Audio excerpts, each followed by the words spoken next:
हमारा next topic है मनोरंजक गतिविधियों का उपयोग आप गणित अधिगम प्रक्रिया में किस प्रकार करेंगे, विवेचना कीजिए। मैंने आपको पहले भी बताया था, हम जब भी कोई आंसर लिखते हैं हम उसकी एक रूपरेखा बनाते हैं। ठीक है, तो मैंने इसकी रूपरेखा इस प्रकार बनाई है। प्रस्तावना, मनोरंजक गतिविधियों का अर्थ एवं परिभाषा, मनोरंजक गतिविधियों की विशेषता, गणित विषय में मनोरंजक गतिविधियाँ, गणित शैक्षिक अधिगम में मनोरंजक गतिविधियों की उपयोगिता, गणित में मनोरंजक गतिविधियों का महत्व, मनोरंजक गतिविधियों के उपयोग में सावधानियाँ, उपसंहार, संदर्भित ग्रंथ। सबसे पहले हम देखते हैं प्रस्तावना। अब हम बात कर रहे हैं गणित विषय की। तो सबसे पहले हमको इंट्रोडक्शन में गणित के बारे में थोड़ा सा कुछ लिखना ज़रूरी होता है। इसमें हम लिखेंगे गणित क्या है, संख्याओं का विज्ञान है। ये तो हम सब जानते हैं कि गणित क्या है, एक संख्याओं का विज्ञान है जो विद्यार्थी को रोचक लगना अत्यंत आवश्यक है। क्या है, यदि अगर कोई भी विषय हो, अगर वो बच्चे को रोचक नहीं लगता है तो बच्चा उसमें रुचि नहीं दिखाता है और उसमें इंटरेस्ट नहीं आएगा तो बच्चा वो विषय कभी नहीं सीख सकता। इसलिए क्या होता है, कोई भी विषय को बच्चे को पढ़ाने के लिए उस विषय को रोचक बनाना अत्यंत आवश्यक होता है। तो छात्रों की विषय में रुचि नहीं होती है तो वे विषय पर ध्यान देना बंद कर देते हैं। अतः गणित विषय में छात्रों का ध्यान आकर्षित करने के लिए कुछ गतिविधियों का शामिल किया जाता है। ये गतिविधियाँ बहुत ही मनोरंजक होती हैं, जिसमें नई नई क्रियाएं एवं अलग अलग तरीके अपनाकर छात्रों को पढ़ाया जाता है ताकि छात्रों को पाठ समझ में आ जाए। इन गतिविधियों के द्वारा गणित की कक्षा को बहुत मज़ेदार, प्रेरक और रोचक बनाया जा सकता है। इन गतिविधियों के कारण छात्र सक्रिय रूप से शामिल होते हैं और सीखने का मौका होता है, जिससे छात्रों में उत्साह और आत्मविश्वास पैदा होता है। अब इसमें हमने क्या देखा इंट्रोडक्शन में कि गणित क्या है, एक संख्याओं का विज्ञान है। ठीक है, और ये क्या है, कोई भी विषय अगर अपन को सीखना है तो उसमें क्या होना चाहिए, सबसे पहले बच्चे की रुचि होनी आवश्यक होती है। अब आप बोरिंग तरीके से किसी सब्जेक्ट को बच्चे को पढ़ाएंगे तो बच्चा उसमें कभी भी इंटरेस्ट नहीं लेगा। इसलिए सब्जेक्ट को इंटरेस्टिंग बनाने के लिए उस सब्जेक्ट में हम लोग क्या करते हैं, कुछ ऐसी गतिविधियों को रिक्रिएशनल एक्टिविटीज़ भी कहा जाता है, जैसे उनको शामिल करते हैं ताकि बच्चा क्या कर सके, विषय वस्तु को अच्छी तरह से सीख सके। ठीक है, नेक्स्ट देखते हैं मनोरंजक गतिविधियों का अर्थ क्या है। अब इसका मनोरंजक गतिविधियाँ, ये दो शब्दों से मिलकर बना है, मनोरंजक और गतिविधियाँ। मनोरंजक को इंग्लिश में अपन बोलते हैं रिक्रिएशनल, ठीक है, और गतिविधियों को अपन बोलते हैं एक्टिविटीज़। और रिक्रिएशनल क्या है, एक लैटिन शब्द से बना है जिसका मतलब होता है रिक्रिएटिव, जिसका अर्थ होता है पुनः बनाना या जिससे आनंद प्राप्त कर सके अपन। ठीक है, एक्टिविटीज़ मतलब कार्य करना, अर्थात मनोरंजक गतिविधियाँ वे कार्य हैं जो किसी व्यक्ति को आनंद प्रदान करती हैं, अर्थात ऐसा कार्य जिसे करने से आनंद प्राप्त होता है मनोरंजक गतिविधियाँ कहलाती हैं। अब इसकी परिभाषा देखते हैं हम लोग। सबसे पहले हम लोग देखते हैं विकिपीडिया के अनुसार, मनोरंजक गतिविधियाँ वे गतिविधियाँ होती है जिससे मन को आनंद प्राप्त हो। एकदम सिंपल सी डेफिनेशन है कि मनोरंजक गतिविधियाँ वे मन को रंजक मतलब मन को आनंद प्रदान करने वाली गतिविधियाँ क्या है, मनोरंजक गतिविधियाँ हैं। और नेक्स्ट है रॉयल अकादमी के शब्दकोश के अनुसार, मनोरंजक गतिविधियाँ फिर से बनाने की क्रिया और प्रभाव, काम से राहत के लिए मज़ा। मतलब जैसे अब क्या होता है, रिक्रिएशनल एक्टिविटीज़ अपन बोलते किसको है, जैसे क्या होता है, बहुत चीज़ें कोई चीज़ अपन कंटिन्यू करते रहते हैं तो अपन क्या करते हैं, उस चीज़ से बहुत थक जाते हैं। ठीक है, हमारा दिमाग क्या होता है, अशांत हो जाता है। उस दिमाग को शांत करने के लिए हम कुछ एक्टिविटीज़ करते हैं जिससे हमें आनंद प्राप्त हो और हमारा दिमाग क्या हो, शांत हो सके। उसके लिए जो एक्टिविटीज़ की जाती हैं वो क्या है, मनोरंजक गतिविधियाँ हैं। नेक्स्ट हम लोग देखते हैं मनोरंजक गतिविधियों की विशेषताएं। अब इसकी क्या क्या विशेषताएं होती हैं, विषय में रुचि उत्पन्न करना, आनंद की प्राप्ति, अवकाश के क्षणों का उपयोग, खेल भावना का विकास, सक्रिय सहभागिता, स्थायी ज्ञान की प्राप्ति। सबसे पहला क्या है, विषय में रुचि उत्पन्न करना। विषय में रुचि उत्पन्न करना मतलब क्या होता है, बच्चों को आप देखें या फिर बड़े भी क्यों ना हो, कोई भी चीज़ अगर अट्रैक्टिव होती या फिर उसमें मतलब खेल कूद भी शामिल होता है तो क्या होता है, बच्चे उस चीज़ को बहुत अच्छी तरीके से सीखते हैं। वैसे ही क्या होता है, मनोरंजक गतिविधियाँ जब गणित विषय में उपयोग की जाती है तो बच्चे की क्या होती है, विषय वस्तु में रुचि उत्पन्न होने लगती है और उसे विषय रोचक लगने लगता है। नेक्स्ट हम लोग देखते हैं आनंद की प्राप्ति। जब हमें विषय या गतिविधियों में रुचि उत्पन्न होती है तो उन गतिविधियों से हमें क्या होती है, आनंद की प्राप्ति होती है। नेक्स्ट होता है अवकाश के क्षणों का उपयोग। गतिविधियां मनोरंजक होने से छात्र अपने खाली समय में भी क्या करता है, उन गतिविधियों को करता है जिससे उसके खाली समय का भी उपयोग होता है। नेक्स्ट होता है खेल भावना का विकास। मनोरंजक गतिविधियों के द्वारा बच्चे खेल खेल में सीखते हैं जिससे बालक में खेल की भावना का भी विकास होता है। नेक्स्ट होता है सक्रिय सहभागिता। मनोरंजक गतिविधियों से छात्र क्या होता है, सक्रिय रूप से मतलब बहुत एफर्ट लगा के भी बच्चे क्या करते हैं, उसमें भाग लेते हैं जिसके कारण उन्हें आनंद की प्राप्ति होती है। नेक्स्ट देखते हैं हम लोग गणित शिक्षण अधिगम में मनोरंजक गतिविधियाँ। मनोरंजक गतिविधियाँ तो कई प्रकार की होती है, लेकिन अगर हम गणित विषय की बात करें तो गणित विषय में हम कौन कौन सी मनोरंजक गतिविधियाँ कर सकते हैं, जिसमें फर्स्ट है गणित की कविताएं या खेल, गणितीय खेल, गणित की वर्ग पहेलियाँ। अब हम लोग देखते हैं गणित की कविताएं। छोटे बालक खेलने, रचनाएं पढ़ने और उन्हें याद रखने में रुचि रखते हैं और छोटे छोटे गीतों को गाने व गीतों के माध्यम से उन्हें आसानी से सिखाया जा सकता है। क्या लिखा है इसमें कि छोटे बच्चे क्या होते हैं, मतलब कोई भी चीज़ अगर वो लोग गा गा के सीखते हैं तो वो क्या होते हैं, बच्चे बहुत इंटरेस्ट से सीखते हैं उन चीज़ों को, ठीक है, उनको गीतों में बहुत रुचि होती है तो उनको क्या होता है, गणित विषय भी कविताओं के माध्यम से सिखाई जाती है। जैसे एक एक एक, नाक हमारी एक, दो दो दो, हाथ हमारे दो, तीन तीन तीन, तिपाए के पैर तीन, चार चार चार, बकरी की टांगे चार, पाँच पाँच पाँच, हार हाथ में उंगली पाँच। इस टाइप से अगर आप बच्चे को सिखाएंगे तो बच्चा क्या होगा, बहुत जल्दी चीज़ों को याद कर लेगा। नेक्स्ट हम देखते हैं गणितीय खेल। गणितीय विषय छात्रों को सिखाने के लिए विभिन्न खेलों का आयोजन किया जाता है, जिसमें क्या है, गुल्ली डंडा का खेल, परिवर्तन का खेल, वर्गमूल का खेल, बीजगणित का खेल, मूलों का खेल, सरलीकरण का खेल, रोलेट का खेल, फिरकनी का खेल, सांप सीढ़ी का खेल और मायावी वर्ग। सबसे पहले हम देखते हैं गुल्ली डंडे का खेल। यह खेल प्राथमिक स्तर के बच्चों को, जो प्राथमिक स्तर के बच्चे होते हैं उनको जोड़ घटाव गुणा भाग समझाने के लिए ये गुल्ली डंडे का खेल खिलाया जाता है।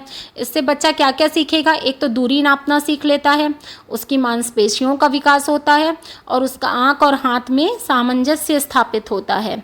नेक्स्ट होता है परिवर्तन का खेल। परिवर्तन मतलब बदलना, जैसे बच्चे को रुपयों को पैसों में, पैसों को रुपयों में, ठीक है, किलोमीटर को मीटर में, मीटर को किलोमीटर में, इस टाइप की चीज़ें जो बदलने की सिखाई जाती हैं वो क्या होता है, परिवर्तन का खेल होता है।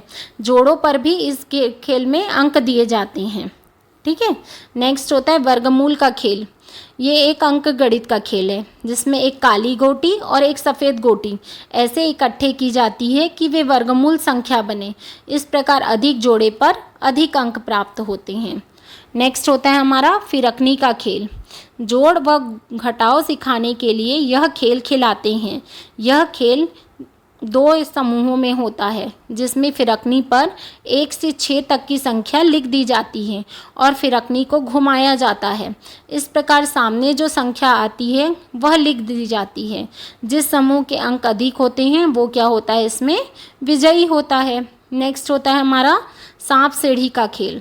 सांप सीढ़ी एक रोचक खेल है जिसमें सांप क्या होता है, घटाव भाग और वर्गमूल होते हैं और सीढ़ी क्या होती है, जोड़ व गुणा होती है तथा खेल एक डाइस के द्वारा खेला जाता है। इस खेल को खेलने से बालकों को अंकगणित का ज्ञान होता है। नेक्स्ट होता है हमारा गणितीय वर्ग पहेलियाँ। मस्तिष्क के विकास के लिए एवं स्वस्थ विनोद के लिए पहेलियों से अच्छा और कोई साधन नहीं हो सकता। कुछ वर्ग पहेली इस प्रकार हैं, जैसे के तीतर के दो आगे तीतर, तीतर के दो पीछे तीतर, ये तो आप सबने सुनी ही होगी। आगे तीतर, पीछे तीतर, बीच में तीतर, तो बताइए कुल कितने तीतर। उत्तर क्या होगा इसका, केवल 3 तीतर हैं। जैसे कल्लू की माँ के 4 लड़के हैं, एक का नाम राम, दूसरे का नाम कृष्ण, तीसरे का नाम श्याम, तो चौथे का नाम बताओ। तो ये क्या हुआ, कल्लू। इससे क्या होता है, बच्चे अपने दिमाग पर जोर डालते हैं और उन पहेलियों को सॉल्व करने की कोशिश करते हैं, जिससे क्या होता है, उनकी तर्क शक्ति का भी विकास होता है। मैंने एग्जाम्पल ऐसे ही लिए हैं जो अपन नॉर्मल वेज में अपन सुनते रहते हैं, ठीक है। तो आप ऐसे ही लिखने की कोशिश कीजिएगा ताकि आपको कोई भी चीज़ रटने की ज़रूरत ना पड़े। नेक्स्ट है गणित शैक्षिक अधिगम में मनोरंजक गतिविधियों की उपयोगिता। अब ये जो अपन मनोरंजक गतिविधियाँ करते हैं उनकी उपयोगिता क्या है, पहले ये देखते हैं, ठीक है। सबसे पहले गणितीय कविता की उपयोगिता, सामान्य खेलों की उपयोगिता, गुल्ली डंडा की उपयोगिता, फिरकनी के खेल की उपयोगिता, रॉलेट के खेल की उपयोगिता, सांप सीढ़ी के खेल की उपयोगिता, मायावी खेल की उपयोगिता, गणितीय वर्ग पहेलियों की उपयोगिता। पहला देखते हैं सामान्य खेलों की उपयोगिता, ठीक है। तो इससे क्या होता है, सबसे पहले तो बच्चा खेल के कुछ नियम होते हैं, हर कोई भी खेल खिलाते हैं अपन बच्चों को, तो अपन उसको सबसे पहले उसके नियम बताते हैं। इससे बच्चा क्या होता है, नियम और सूत्रों के बारे में सीखता है। फिर उसके बाद कुछ नियम और चिन्ह के बारे में सीखता है। फिर अगर किसी भी चीज़ का रिवीजन करना है तो ये क्या है, सबसे अच्छा वे है। इससे मस्तिष्क पर, मतलब अगर अपन भी जानते हैं कि अपन कोई भी चीज़ अगर करके सीखते हैं तो क्या होता है, वो हमारे दिमाग में बहुत स्थायी रूप से प्रभाव डालती है। तो ये क्या होता है, मस्तिष्क पर स्थायी रूप से प्रभाव डालती हैं। खेल क्या होते हैं, बालक की प्रकृति के अनुरूप होते हैं। नेक्स्ट है खाली समय का सदुपयोग होता है, पढ़ाई लिखाई की प्रक्रिया आनंददायी होती है। नेक्स्ट होता है पलायन की प्रवृत्ति में कमी होती है। नेक्स्ट होता है शिक्षक व बालक के संबंध में क्या आती है, मधुरता आती है। नेक्स्ट हम लोग देखेंगे गुल्ली डंडा की खेल की उपयोगिता, मांसपेशियों का विकास। जब बच्चे खेलते हैं गुल्ली डंडा तो क्या होता है, उनकी मांसपेशियों का विकास होता है। आँख व हाथ में सामंजस्य, अब गुल्ली को मारना रहता है, ठीक है, तो अब उसमें क्या होता है, बच्चे को अपने आँख और हाथ में सामंजस्य स्थापित करना आ जाता है। बच्चे को संक्रियाओं का ज्ञान आ जाता है, दूरी का ज्ञान आ जाता है। सीखने के लिए क्या है, सबसे उत्तम विधि है, और बल और दूरी का संबंध का ज्ञान हो जाता है। नेक्स्ट है फिरकनी के खेल की उपयोगिता। इसमें आएगा जोड़ घटाव का ज्ञान हो जाता है बच्चे को, नियमों का ज्ञान हो जाता है, खाली समय का बच्चा सदुपयोग करना सीख जाता है, मस्तिष्क पर यह स्थायी प्रभाव डालता है, पढ़ाई लिखाई की प्रक्रिया आनंददायी हो जाती है। नेक्स्ट होता है रोलेट की उपयोगिता, गणित की मूलभूत संख्याओं का ज्ञान हो जाता है, मूलभूत संक्रियाओं का ज्ञान हो जाता है, बच्चा संख्याओं को पहचानना सीख जाता है, और क्या होता है बड़ी समूह की भावना का ज्ञान होता है। अब नेक्स्ट देखते हैं हम लोग सांप सीढ़ी के खेल की उपयोगिता। बच्चा क्या सीखता है इसमें, जोड़ घटाव गुणा भाग का ज्ञान हो जाता है, वर्गमूल का ज्ञान हो जाता है, गणित विषय में बच्चे की रुचि उत्पन्न होती है और अंक गणित का ज्ञान हो जाता है। मायावी वर्ग की उपयोगिता, मस्तिष्क का स्थायित्व, संक्रियाओं का अभ्यास, रचनात्मक सोच का विकास, उपयोगिता का ज्ञान, खाली समय का उपयोग। नेक्स्ट हम लोग देखते हैं गणितीय वर्ग पहेली की उपयोगिता। दिमाग की सबसे पहली क्या होती है, कसरत होती है, गणित के कौशल का विकास होता है, अधिगम का संवर्धन होता है, खाली समय का सदुपयोग होता है, और पुनरावृत्ति करने का सबसे उत्तम तरीका है। गणितीय कविता की उपयोगिता, बालक गाने का प्रयास करते हैं, याद करने में रुचि लेते हैं, बालकों की प्रकृति के अनुरूप होती है, और ये क्या होती है, इन्हें सरलता से सिखाई जा सकती है। नेक्स्ट हम लोग देखते हैं मनोरंजक गतिविधियों का महत्व। गणितीय कौशल प्रबल होता है, स्थायी ज्ञान की प्राप्ति, तर्क एवं चिंतन का विकास, शैक्षिक वातावरण का निर्माण, शिक्षक व छात्र के मधुर संबंध। पहला है गणितीय कौशल प्रबल। गतिविधियों से कौशलात्मक पक्ष मजबूत होता है, क्योंकि इन गतिविधियों से हम क्या करते हैं, इनका उपयोग करते हैं। नेक्स्ट होता है स्थायी ज्ञान की प्राप्ति। गतिविधियाँ क्या होती है, गणित को रोचक बनाती हैं, जिससे क्या होता है, स्थायी ज्ञान की प्राप्ति होती है। नेक्स्ट है तर्क व चिंतन का विकास। गणित की गतिविधियों के माध्यम से बालक क्या होता है, तर्क और चिंतन करना सीखते हैं। नेक्स्ट है शैक्षिक वातावरण का निर्माण। गतिविधियों में क्या होता है, छात्र रुचि लेते हैं, जिनसे क्या होता है, शैक्षिक वातावरण का निर्माण होता है। एक और पॉइंट है शिक्षक व छात्र के बीच मधुर संबंध। जब विषय अच्छा लगता है तो बच्चे को क्या लगता है कि टीचर हमको बहुत अच्छे से पढ़ा रहा है, तो बच्चा क्या करता है, उस विषय को बहुत इंटरेस्ट के साथ सुनता है, जिससे क्या होता है, शिक्षक और छात्र के संबंध भी क्या होते हैं, मधुर होते जाते हैं। नेक्स्ट हम लोग देखते हैं मनोरंजक गतिविधियों के प्रयोग में सावधानियाँ। नियत कालांश, संयोजक की नियुक्ति, पूर्ण तैयारी, समान अवसर देना, पहेली का सूत्र स्पष्ट, रुचिपूर्ण चयन। ठीक है, नियत कालांश मतलब कालखंड जो होता है, समय जो होता है, ये जो मनोरंजक गतिविधियों के लिए अपन जो समय निर्धारित करते हैं, ये क्या होती है, एक निश्चित कालखंड होना चाहिए। नेक्स्ट होता है संयोजक की नियुक्ति। किसी योग्य एवं क्रियाशील छात्र को संयोजक बना देना चाहिए। मतलब जैसे मॉनिटर बनाते हैं ना अपन, उसको उसकी जिम्मेदारी दे देनी चाहिए। ऐसे ही किसी योग्य और क्रियाशील छात्र को उसका संयोजक बना देने चाहिए, ताकि प्रक्रिया क्या हो, बहुत अच्छी तरीके से संपन्न हो। नेक्स्ट है पूर्ण तैयारी। छात्रों को पहले से ही पूर्ण रूप से निर्देशित कर देना चाहिए, ताकि वे पूर्ण रूप से तैयारी से आएँ। समान अवसर देना। सभी छात्रों को क्या होना चाहिए, अपनी प्रतिभा के प्रदर्शन का समान रूप से अवसर मिलना चाहिए। नेक्स्ट है रुचिपूर्ण चयन। छात्रों को सिखाने के लिए रुचिपूर्ण पहेलियों का चयन करना चाहिए। अब नेक्स्ट हम लोग सबसे आखिरी क्या लिखेंगे, कोई भी टॉपिक लिखने से सबसे लास्ट में अब सबसे इम्पॉर्टेंट चीज़ होती है उसका कंक्लूजन या उपसंहार। इस प्रकार उपरोक्त तथ्यों से स्पष्ट है कि गणित शिक्षण अधिगम को रोचक बनाने के लिए इन गतिविधियों का अत्यधिक महत्व है। समाज के सभी वर्गों में चाहे शिक्षा का स्तर कुछ भी क्यों ना हो, पर सबसे प्रिय विनोद या मनोरंजन का साधन गणित ही है। गणित की समस्याएं मनोविनोद के साथ साथ सभी स्तर के बालकों को, चाहे उनका सामाजिक जीवन में कोई भी स्थान हो, अपनी बौद्धिक क्षमता का प्रयोग करने का अवसर देती है।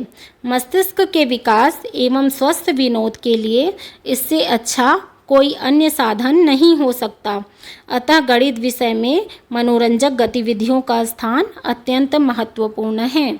अब मैंने आपको बताया था, आप रेफरेंस भी लिखने की कोशिश करेंगे, इससे सामने वाले को जो चेक करता है आपका आंसर, उसके ऊपर एक पॉजिटिव इम्पैक्ट पड़ता है कि आपको विषय की जानकारी है। ठीक है, इसमें जैसे मैंने रेफरेंस में लिखा है डॉक्टर सोरन सिंह, AB भटनागर, शालिनी वर्मा। ठीक है, आज के लिए बस इतना ही। मिलते हैं नेक्स्ट वीडियो में। यदि आपको मेरी वीडियो अच्छी लगी हो तो चैनल को सब्सक्राइब कीजिएगा और वीडियो को लाइक कीजिएगा। और यदि आपको और भी किसी टॉपिक पर वीडियो चाहिए तो आप मुझे कमेंट बॉक्स में कमेंट कीजिएगा। मैं पूरी कोशिश करूँगी ताकि मैं नेक्स्ट टाइम उस टॉपिक पर वीडियो बना सकूँ। Thank you.